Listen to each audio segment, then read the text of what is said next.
Robin Hood and the Golden Arrow. "It's a fine thing to be a great man," said the Sheriff of Nottingham, "but we have our troubles." "Yes, we do," agreed the sheriff's wife.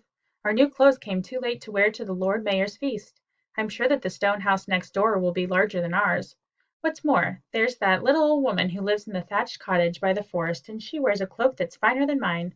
I know it is, for she had the boldness to walk into the church before me, and I felt of it when she came in the door. Oh, it's grand to be great folk, as you say, but even great folk have their worries." "It's worse than a woman's cloak that worries me," replied the sheriff. "It's the bold and sturdy thief that lives in the forest, who's wearing my life away. He's robbed from all the rich folk in town. Why, I have no doubt that he'd even rob me if he got the chance. But I look out for him. It takes a wise man to catch me asleep." "Indeed it does," agreed his wife. "If the fine cloak troubles you, how much do you think the thief who gave it to that old woman troubles me? He's giving fine clothes to poor folk. He's putting new thatches on their roofs. He's paying their rent for them and carrying them loads of wood when they ought to be out in the forest picking up sticks for themselves. They'll think they're as good as we great folk before long. I have no doubt that he's already given them white bread and wine instead of oat cake and water." "You cannot catch this thief?" "No more than you can catch the wind. He's here and he's there. If you get him into prison, he finds a way out. I fear the king will think I'm not trying to catch him. I believe I'll go to London and ask the king how he thinks I ought to catch him." "Well, now, I wouldn't do that," said the sheriff's wife. "I know that when Jane comes to me and tells me she's having trouble making the butter, I say, 'Jane, you've got the churn, haven't you? And the cream?' And when she says 'Yes,' I say to her, 'You have the churn and the cream, so it's your part to make the butter.'" So said the sheriff's wife, but the sheriff thought, "My wife may talk, but I'm sure she was glad to know Jane was trying to make the butter, and was worried enough to ask about it. I think the king would be pleased to know that I'm troubled about Robin Hood, and that I'm not forgetting my business. All men like others to ask them for advice. And for all this crown and throne, the king, too, is just a man." The sheriff put on his best clothes, mounted his horse, and set off for London. All the way he planned what he would say to the king, and imagined how the great king would thank him for caring so much about a single thief. The sheriff reached the castle. He told the king of Robin Hood's bold deeds, and asked for his advice. The king said, "My good servant, you are the Lord High Sheriff of Nottingham, are you not?" "Yes, my lord king," answered the sheriff. "And there is no need of a new law against robbery?" "No, my lord king." "Then you have come to London only to ask my advice concerning the man that troubles you?" "Yes, my lord king." "Then the very best advice I can give you is to go home and catch the thief. My lord chamberlain, see to it that the High Sheriff of Nottingham has proper refreshment and is shown all courtesy."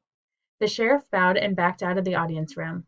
When he was gone, the king and queen exchanged small smiles, and the queen said, "You did that quite well, dear." The sheriff set out for Nottingham. He was surely the happiest man to leave London that day, and he surely thought he was the greatest. But when he repeated the king's advice to his wife, she frowned and looked grave. "It isn't every man that's great enough to ask the king for advice," he said, trying to coax a smile out of her. "It isn't every man that's foolish enough," she snapped. "What?" cried the sheriff. The sheriff's wife explained that the king had not given him one word of advice, but had only made fun of him. "And now you must catch Robin Hood," she said, "or I fear in another year you'll have to leave this stone house, and another man will be the Sheriff of Nottingham." The sheriff was thoroughly humbled and terribly frightened. "Whatever shall I do? Will you help me?" he begged. "Your wit is keener than mine. Can't you devise some trick to catch Robin Hood? If you do, I will send to Flanders over the sea, and buy you the finest cloak that can be had for money." "I'll think about it," she answered loftily, "and if my own wit gives out, why, I can go up to London and ask the king." The next morning the sheriff's wife woke her husband at the first crowing of the cock. "I've thought of something," she said, "and if you do exactly as I tell you, and don't wander off into something you think is just as good, you will catch Robin Hood." The sheriff promised he would do as she said. So she continued, "Now who are the best archers in the north country?" "Why, Robin Hood and his men, of course," answered the sheriff. "Did you ever know an archer that did not want to show his skill?" "No," replied the sheriff. "But what has that to do with anything?" The sheriff's wife shook her head. "Why, I should think a bat would see. Send notice all through the country round and proclaim a shooting match. Offer a golden arrow or a silver bow as a prize, and you'll see Robin Hood and his men soon enough." But how'll I know them? Said the sheriff helplessly. Surely all be in disguise. I do believe you're still asleep. If Robin Hood and his men are the best shots, simply keep fast hold of the best shots, and you will have Robin and his men. The sheriff was delighted. You're the wisest woman in Nottingham, he said. I'll send for that cloak today, and when I deliver Robin Hood into the hands of the king, I shall send to France and buy you the finest satin gown in all the country. That very day the sheriff sent the criers around the north country. They rang the bells and cried, "Hear he! Hear he! A shooting match will be held on Nottingham Green on Midsummer's Day in the afternoon. The Lord High Sheriff of Nottingham has offered the prize of a golden arrow. Hear he! Hear he!" Of course the cries would not enter the tangle of Sherwood Forest, but there were people enough to carry the great news to Robin and his men. "Make ye ready, my merry men all," he cried, "and we'll go to Nottingham and have some sport." Then a young man stepped forward, dressed all in Lincoln green. He said, "Master Robin, let us stay here in the greenwood. The match is a trick, meant to deliver us into the hands and prison of the Sheriff of Nottingham." Robin was not pleased. "David of Doncaster," said he, "if I did not know you for the brave man you are, I would say that was a speech of a coward. How do you know better than any other that the match is a trick?" Now in the sheriff's house was a pretty serving maid, and it was she who had told him. But the young man feared Robin's anger if he knew, so he hung his head and said nothing. "Let us go to the match," said Robin. "Come what will of it. Little John, what say you?" "Let us go, indeed, Robin," said Little John, "and if there is a trick, we'll meet in another trick. We'll wear no Lincoln green, but one shall wear white, another red, another yellow, and another blue. We'll mix in with the other men. No two of us shall stay together, and if among us we do not win the golden arrow, we are no true archers." The men went from the tangled greenwood to the shooting match of Nottingham Green. No two went together, and when they mixed with 1,000 other men, even Robin himself would have trouble picking them out. It was no wonder that the sheriff could not find them. "Ah, well," said he, "it'll be easy enough to find them when the shooting begins. I'll watch for a little company that keeps to themselves, and I'll have my men ready to follow them." To be sure, his wife had said, "Keep fast hold of the best shots." But when he thought it over, he decided, "Women know nothing about shooting. It's a man's business to understand such matters. I know well that a bowman does not always make his very best shot. Even Robin and his men may miss. But if I watch for a little group of men that keep by themselves, I'll have them." The shooting began, but watch as he would, the sheriff could see no little group of men that kept by themselves, or were in any way different from the hundreds of other men trying for the golden arrow. One man and then another shot. The crowd shouted and cheered. "Good for the brown!" "Blue jacket! Blue jacket!" "Yellow forever!" "Green's the color!" "Cheer for the white! The white!" "The red has it! The red! The red!" The men in red had made the best shot. He was called up before the sheriff to receive the golden arrow.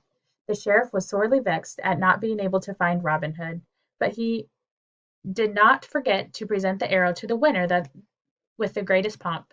Said the sheriff to the man in red, "You are the hero of the north country, good sir, and an honor to every man that ever bent a bow.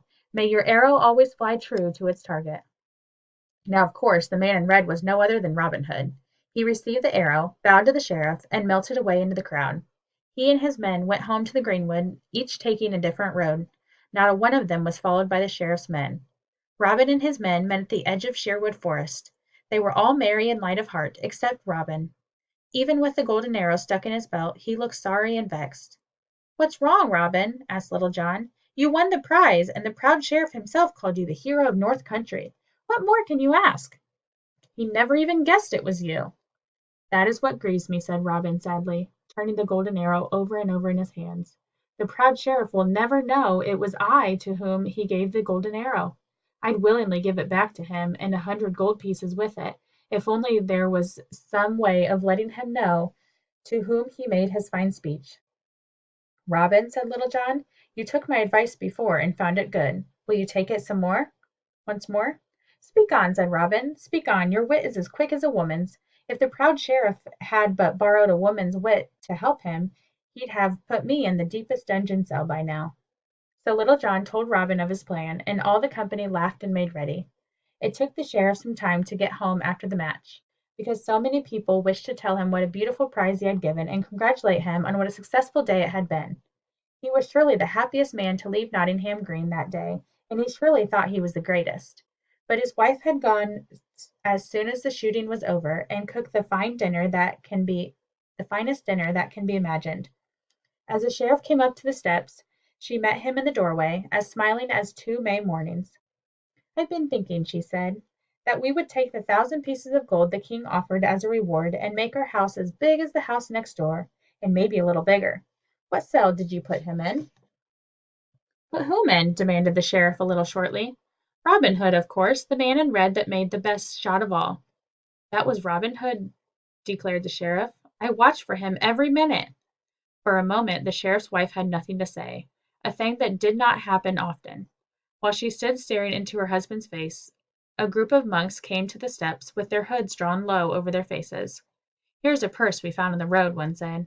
"We thought it best to return lost property to the Lord High Sheriff."